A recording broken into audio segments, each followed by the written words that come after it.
Can someone please explain to me how to make it right? Because everything I do seems to be wrong. Up is down, left is right. I can't figure it out, and I'm kind of over it at the moment. Every single thing I do is wrong.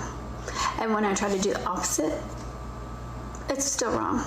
Pick a lane.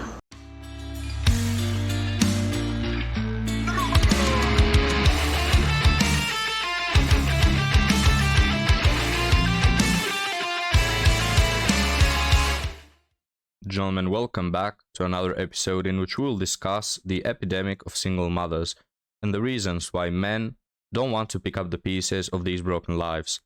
So let's get started with this one. We see how I feel being divorced mother of 3 in my 40s and rebuilding my life. Imagine rebuilding your life above age 40 when you already have 3 kids. Anyway, guys, let's check this other one right here.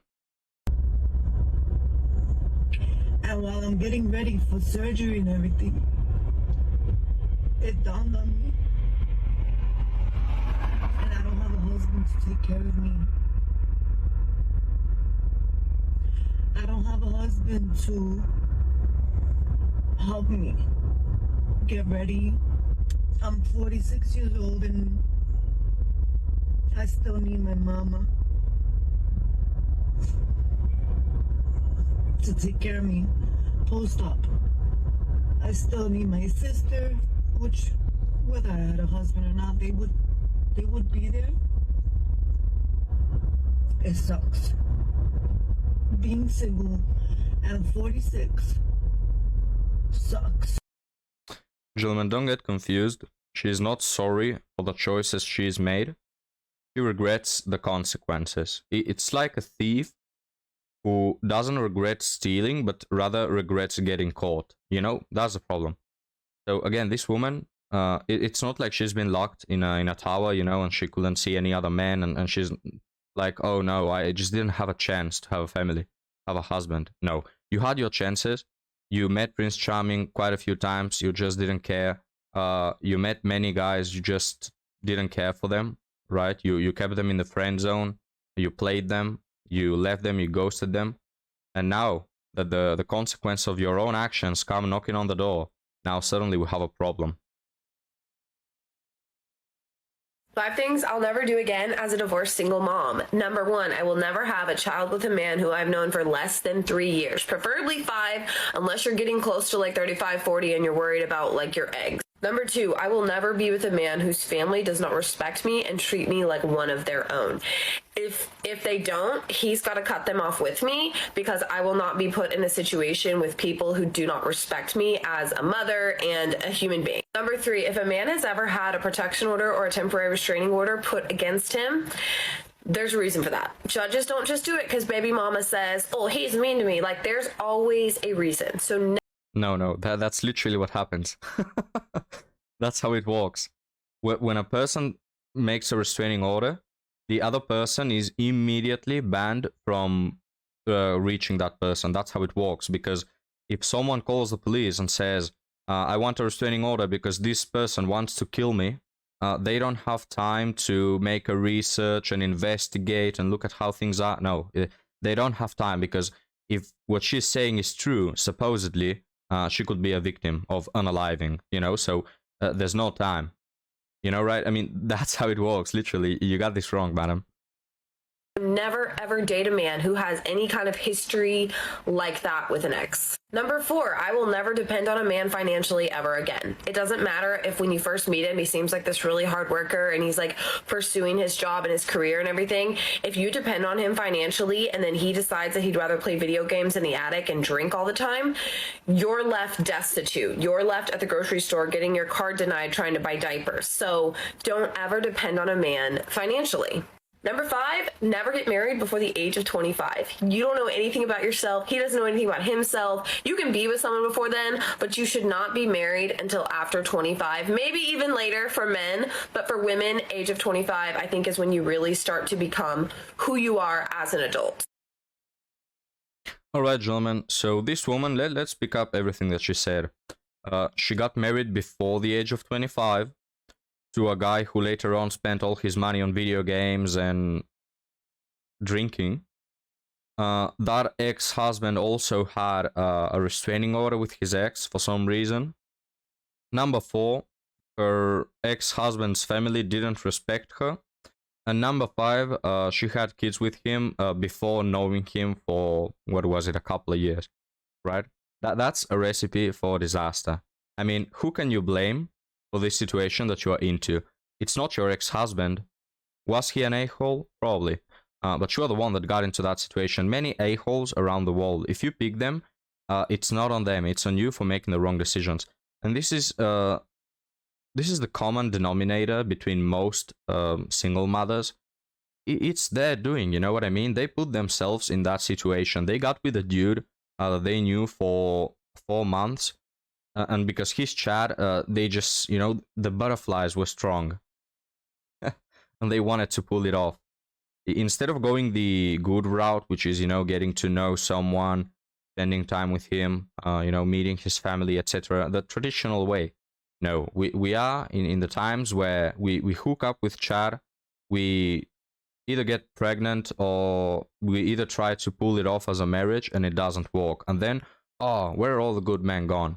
I swear, every guy is just an a-hole, right? The same old story. And this is why, gentlemen, modern women are not, they're not a reliable source of picking good men. You can give this woman's father to pick a man for her, and in 1 week, he will pick a good husband for this woman. But anyways, gentlemen, let's read this article about single mothers, and the title is Why a Shortage of Mr. Rights Means Single Mothers Hold the Key to the Falling Birth Rate. So, straight up to the men blaming, there is just a shortage of Mr. Rights. Alright then. Birth rates are falling in the rich world, and this leaves us with an unsolved puzzle. Women who want children are not having them. Why? Because their standards are too high. Surveys tell us that, on average, women and men in rich countries would ideally like 2 children. But birth rates are falling far short of this. Women have more money and choices than ever, but are for some reason not able to have as many children as they would like. Why not? Because they go for the wrong guys. Well, in places such as the UK, falling birth rates are frequently blamed on childcare, housing, and income problems. In some respects, people in their 20s, 30s, and 40s are worse off than their boomer parents, hence fewer children. That feels right, but compare the situation of today's young to almost any other group other than their boomer parents, and our theory falls apart. Millennials in the modern rich world live in far greater luxury than their child-popping contemporaries in poorer countries. Even with millennial groups in the US and Europe, it is among the middle and upper classes where birth rates are most falling. This is not just about money. Since the 90s, parental incentives have soared across rich countries, yet birth rates have continued to plummet.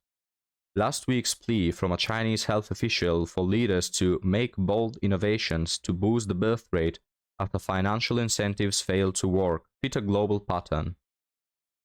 Okay, so it's about social structures then, lack of childcare, unequal parental leave, and career penalties for mothers. Not so, or not primarily. In our fecund recent past, remember, career penalties for mothers were even higher. Mothers still suffer a career penalty almost everywhere, but attempting to remove it doesn't seem to alter their decisions that much. Since 2008, amid unequally progress in gender equality and some of the most generous parental support schemes on the planet, birth rates in Sweden, Norway, and Iceland have fallen precipitously. Nordic countries are comparatively parental utopias, yet birth rates tick along slightly above the Europe average and still well below the replacement rate. Interesting, gentlemen, what could it be? Better childcare and parental provisions are, of course, worthwhile policies on their own terms. They increase human happiness, but they do not change birth rates all that much. In fact, falling birth rates track with just one metric: a rise in female empowerment itself. The right to contraception and abortion allows women not to have children they don't want, and life offers them a great range of interesting choices outside motherhood. That accounts for a lot, but it doesn't explain why women with all these increased choices are having fewer children than they would like. No one has nailed down the answer, What is that? Well, I mean, the Red Pill and Manosphere channels have been shouting out the answer for many years now. But okay. Well, here is a suggestion. Okay, let's find out, gentlemen. Surveys of childless women tell us that a top reason is not career, lifestyle, or financial related. It's that they just haven't found the right partner. You gotta love it. This was the second most common reason given in a representative UK study of 42-year-old childless women. Right behind not wanting children. Okay, so the first percentage of, most women who don't have children, the reason is because they don't want to have children. The second, right after that, is they just haven't found the right partner, right? They just can't, because there is a shortage of Mr. Right. Focusing on career was way down the list. Yeah, so all this nonsense of I don't have children because, it's really hard nowadays, it's bullcrap. US studies echo this. Fertility rates within marriages have stayed fairly steady since the 1990s. Gay couples have started to add to birth rates too, but the dramatic rise in childless women and their inability to find the right partner is driving a good deal of the rich world's birth rate fall. Hang on, why is it that only modern women have this problem? How is this related to empowerment? Well, just not being able to find the right man is a fairly recent luxury for women. Their grandmothers and great-grandmothers who didn't find the right man will probably at some point simply have had to pair up with the wrong man. I love how we just assume that it's the wrong man. Single life or spinsterhood was just too miserable and poverty-stricken. Women spending this Valentine's Day alone should consider that in ages past they will probably have been married by now, happily or not. Really dramatic. Now look, modern women have this idea that women in the past were generally unhappy, and that's not the case. I think the problem comes from modern interpretations of what happy means, because true lasting happiness doesn't come from buying a new car or having a lot of money or going to the cinema. True happiness and a feeling of accomplishment and fulfillment come from giving to others, right? From building things, sharing with the world, etc. This is the reason why so many people say how having a kid is the best moment of one's life. Because you give life to another human being, you give him love and affection, you build him to be a healthy individual, and there is a lot of happiness and fulfillment in that. Having a family is another thing that fills the heart. Yet in modern society, the perception of happiness comes from selfishness, the idea that the more money you receive and the more fame you have and the more commodities you will have will make you happier. Yet people in the past didn't have Netflix, barely had any entertainment. They didn't have a quarter of the commodities we have nowadays. They had to work harder and longer, yet they were happier. Yes, because possessing things doesn't make you feel better about yourself. I mean, it's good in small doses, but trying to be happy based of possessions is like building a house on sand. And modern women have 1,000 contraceptives. They can get rid of a baby. They don't want it. They are S3 actually liberated. They can sleep with as many men as they'd like. They have fame on social media. They have people wrapped around their finger. They can work and be boss babes. They have so many options regarding work, life, pregnancy, dating. Yet they are more miserable now than ever. They are more lonely than ever, and they are more unhappy than ever. And that is because, again, happiness comes from meaningful things, not from having many options. In the same way that your grandfather, when he was a child, used to play with 2 action figures and a doll, and he could play with those 3 toys for 5 years and not get tired of them. But kids nowadays have 7 gaming devices with 240 games, and they get bored and uninterested really quickly. So, working a 9 to 5 will not make you happy. Being empowered will not make you happy. Being a bad bee will not make you happy. And you can blame society, you can blame feminism, you can blame single-parent households, or a lack of Mr. Rights, or whatever you will. But the fact here is that modern women are active victims. They don't put themselves in this situation, but they decide to stay in it because it suits them. They want to have their cake and eat it too. They want to have fun and be S3 actually liberated in their 20s and wind up with a traditional man who will respect them in their 30s. They want to be boss babes and have girl summers and have 30 men behind their tail simping for them and buying them things, yet simultaneously have time to meet someone good and build a family with them. And men, we can't do anything about it. We can't choose what women should be. We can only decide if to participate in this clown fiesta or not. And we've decided we won't tolerate such behavior. But moving on, gentlemen. Now, where did I left? Women may not in theory want to be single and childless, but they can afford to be if the right person doesn't come along. Now, notice how passive it looks for women. They're just waiting for the right person to come along, right? No accountability, no decisions to be made. They're just waiting for the right person to come along. They can't do anything good, anything better. They can't better their situation in any way. They're just waiting for someone to come along. It's on men to come along, you see? Because we have a shortage of Mr. Right. That is how increased choice might paradoxically result in women who want children not having them. Yes, just what I mentioned. If correct, our theory will present policymakers with a conundrum. Falling birth rates are a problem for countries that fret about shrinking workforces, but they are also being driven by something positive: greater female choice. I wouldn't call that positive. I mean, look, it's positive that they have more options, but it's not positive when them having more options makes them more miserable. You know, I wouldn't call that a positive. It's positive if they will feel better about it, and some women, I believe, do, because some women don't want to have children, and hey, you do you, right? But the moment you think you're happier but you're not is when it's not positive. Because we have so many women who brag all around, oh, look at my careers, look at my 4 degrees, look at how empowered I am. I have a body count in the triple digits, but at the same time, you know, acting all entitled and liberated. But at the same time, they're whining on TikTok, where are all the good men gone? Why am I alone? Why can't I find anyone? The woman that we cover on a daily basis. We cannot simply suggest single women, or indeed single men, who are making many of these choices alter their expectations when they have freely decided that they would rather pay the price for not doing so. Immigration is only a sticking plaster for rich countries. Birth rates will soon fall everywhere. But there's another more radical solution to all this. Single women may not want to pair up, but they can still have children alone. Oh yeah, that... not a great plan. Not a great plan. Yet single motherhood is still off-puttingly thought, and to some extent socially penalized.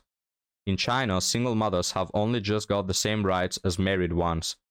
Policymakers will do well to think about how they could better supporting single mothers, target them, and watch birth rates rise. So, this is the solution that this woman is saying. She wants to give single mothers more benefits. This is not including, of course, the man who is probably paying for everything, right? The man who is paying alimony and all that stuff. Regardless of him, they want to make, you know, single mothers to be in a better position. Guys, are we crazy?